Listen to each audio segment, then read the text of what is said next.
السلام عليكم. ازيكم حبايبي؟ عاملين ايه؟ يا رب تكونوا بخير وبافضل حال. تعودت معاكم نسمي بالله ونصلي على الرسول. بسم الله الرحمن الرحيم. اللهم صل وسلم وبارك على سيدنا محمد وعلى اهله وصحبه اجمعين. النهارده احنا هنعمل طبخه عاديه خالص، فراخ، ملوخيه، شويه بتنجان مخلي. تمام. انا الملوخيه دي غسلها كويس قوي زي ما انتم شايفينها كده اهي ما شاء الله، وهخرطها معاكم. بس انا هخرطها زي ما عودتكم، زي ما اتعودتوا مني ان انا بعمل الملوخيه في الخلاط. بنزل شويه شوربه او شويه ميه في الخلاط كده ببساط، وبنزل شويه شويه بيها واديها لفه وافصل، واحط تاني لفه وافصل لحد ما تلاقي السمك اللي انت حباه، وبيبقى كده خلاص عليك. انا جايبه دول ما شاء الله 2 كيلو. ملوخيه الشتاء مش زي الصيف. الشتاء ما بترميش ملوخيه كتير. يعني الاتنين كيلو دول بيبقى كيلو مثلا زي الصيف. انا غسلها غسله كويسه اهوت، وهخرطها. هنعمل الوراك. انا هشويها بس الاول هديها زي سلقه بسيطه كده في الميه، عشان انا محتاجه شوربتها بصراحه للملوخيه، ما عنديش شوربه. انا غاسله الوراك نضيف جدا زي ما انتم شايفين كده، بسم الله ما شاء الله اهو. اهم حاجه يا جماعه تفتحوا الجلد وتنضفوا منه كويس قوي قوي اهو. بصوا عامل ازاي، مفيش اي زملقه ولا اي حاجه. انا حابه الفرخه تبقى نظيفه كده.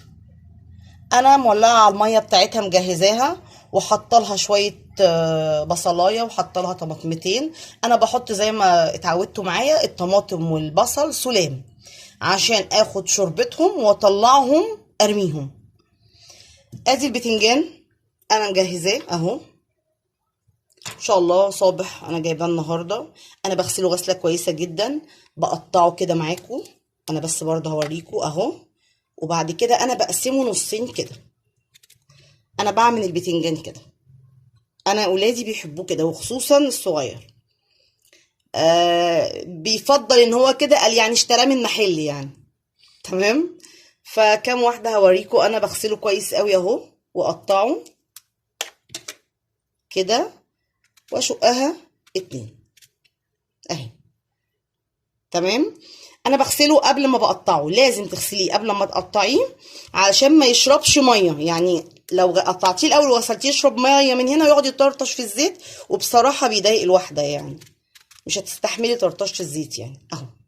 والفلفل بجيبه اغسله برضو واديله شقه من تحت كده كده، عشان ما يشربش زيت. في نفس الوقت لما يتقلي وانا بطلعه بصفيه كده فينزل الزيت اهو. وكام طماطمايه كده هنخليلها مع بعض، وبيكون الطماطم لازم تبقى صغيره. تمام. احنا هنسمي بالله ونروح دلوقتي. انا هعمل الملوخيه، وبعد كده نيجي مع بعض على البوتاجاز نسلق الفراخ ونحمر البتنجان. يلا. بصوا يا حبايبي، انا خلصتها اهي ما شاء الله اهي. بصوا اهي، ده السمك. انا بديها زي يعني سمك تقيل شويه عشان اعرف اخففها بالشوربه زي ما انا عايزه اهو. انا هنزل خالص اهي. بصوا عامله ازاي، ما شاء الله مفرومه حلوه جدا اهي اهي، وخضارها باين وجميل جدا. يلا بينا على البوتاجاز نعمل كل حاجه. بصوا يا حبايبي، الميه غليت قدامكم اهي، هوريها لكم. انا حاطه فيها بصلايه سليمه و2 طماطم اهو. هنزل بيها بالوراك اهي. مش هحط لها غير شويه قرفه. انا ما عنديش قرفه بودره، هحط لها الخشب وشويه جنزبيل، وبعد كده شويه ملح كده، وابدا انشلها عشان انا عايزه اكمل سواها في الفرن. تمام. انا هغطي عليها برضو اهي، ونروح نحمر البتنجان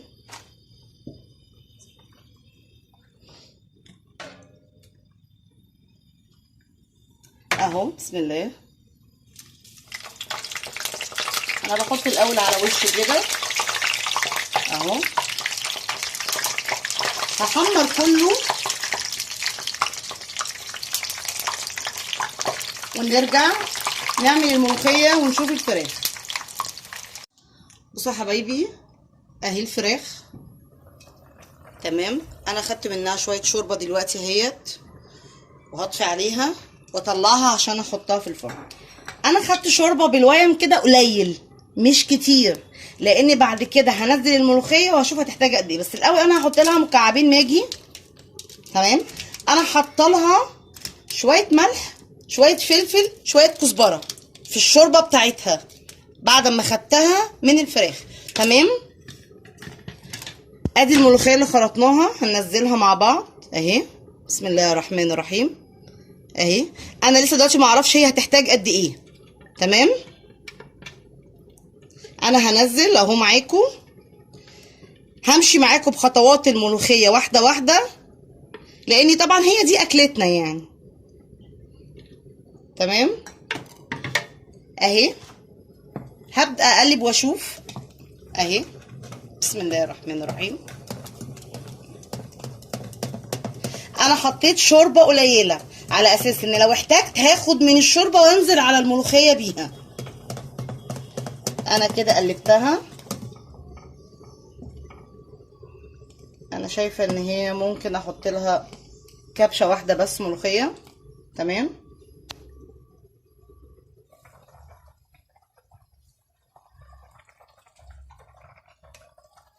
اهي واحده، نحط تانية. بسم الله. لازم تلفوا كده الملوخيه عشان تعمل عرق، تتلف كده اهي. انا مش مستعمله السيليكون عشان دي عادي صاج اهي. ده السمك اللي انا عايزاه اهو. انا ولا بيحبوها خفيفه ولا تقيله، معقوله تتحط بالمعلقه لو حبوا يشربوها تطلع. تمام اهي. تمام كده. يبقى انا كده محضره لها التومه بتاعتها هناك اهي. هقرب الكاميرا. شويه توم مع شويه زيت، معلقه سمنه بلدي. هاخد شويه من التوم الني ده لاني انا بحب احط توم ني في الملوخيه. تمام.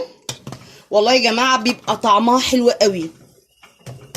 ما تكتروش يعني، هو شويه بس تديها طعم كده.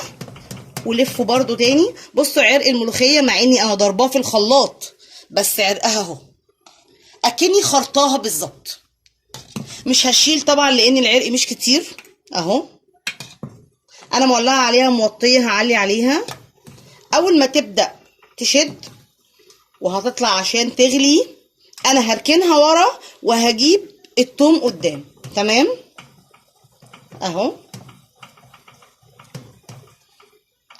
بس انا معاكم والله خطوه بخطوه عشان تعرفوا الملوخيه، لان في ناس ما بتعرفش تظبط معاه الملوخيه اصلا يعني. اهو ده السمك اهو، وخضره وجميله ما شاء الله، حلوه قوي. بس طبعا ما فيش احلى من ملوخيه الصيف يعني.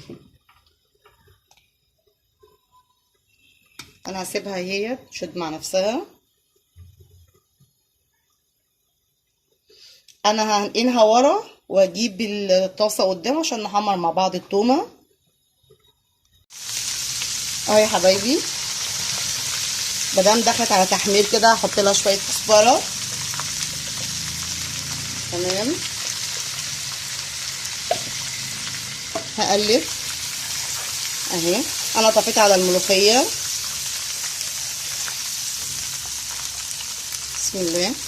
مش هحمرها قوي برضو. بسم الله الرحمن الرحيم. تمام. ايه رايكم؟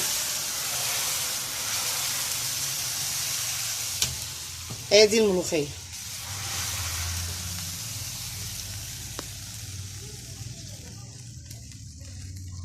اهي زي ما انتم شايفين كده ما شاء الله اهي. مش هقلب قوي عشان تومتها تبقى موجوده زي ما هي، ومش بيتغطى عليها، بيتغطى حبه صغيرين خالص كده. تمام. تعالوا بقى نعمل البتنجان مع بعض. يلا بصوا يا حبايبي، ادي البتنجان اللي احنا حمرناه اهو والفلفل. بس انا هبدا اخلله وارص كل طبقه على الثانيه. تمام. دي الدقه اللي انا عاملاها. الفلفل احمر وحاطه عليه ملح ومخزناه عندي في التلاجة. كل اللي انا حطيته دلوقتي شويه فلفل اسود، شويه كمون، شويه كزبره وليمون. ما حطيتش خل خالص، ده ليمون. هقلب اهو. تمام. هحشي الطماطم اهي. انا بفتح الطماطم زي كده 4. تمام، زي الوردة كده. بس يا حبايبي انا كده خلاص اهو خلصته. اخر حاجة بقى عصرة ليمون كده حلوة عليها اهو.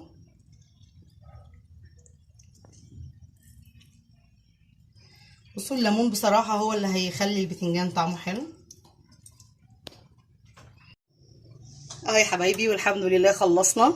ادي الفراخ بعد ما طلعتها نص سوا دخلتها تاني في الفرن، ودي كانت النتيجة. انا عملت لها خلطة كاتشب، مستردة، معلقة سمنة صغيرة، شوية ملح، شوية فلفل، وبالفرشة دعكتها ودخلتها في الفرن، وهي طالعة متحمرة وجميلة جدا. تمام. ادي الملوخية اهي، قرب شوية. ده السمك اللي احنا بنحبه ما شاء الله اهي، خضرة وجميلة، سمنتها على وشها اهي، ومش كتيرة عشان اللي بيقول اللي بيتعب من السمنة اهو، مش كتيرة ما شاء الله اهي. ادي كانت ملوخيتنا النهاردة اللي خلطناها مع بعض في الخلاط، لونها اخضر وجميل ما شاء الله اهي. وادي البتنجان اللي عملناه وخليناه مع بعض هو والطماطم واللفت اللي كنا مخليينه مع بعض برضه.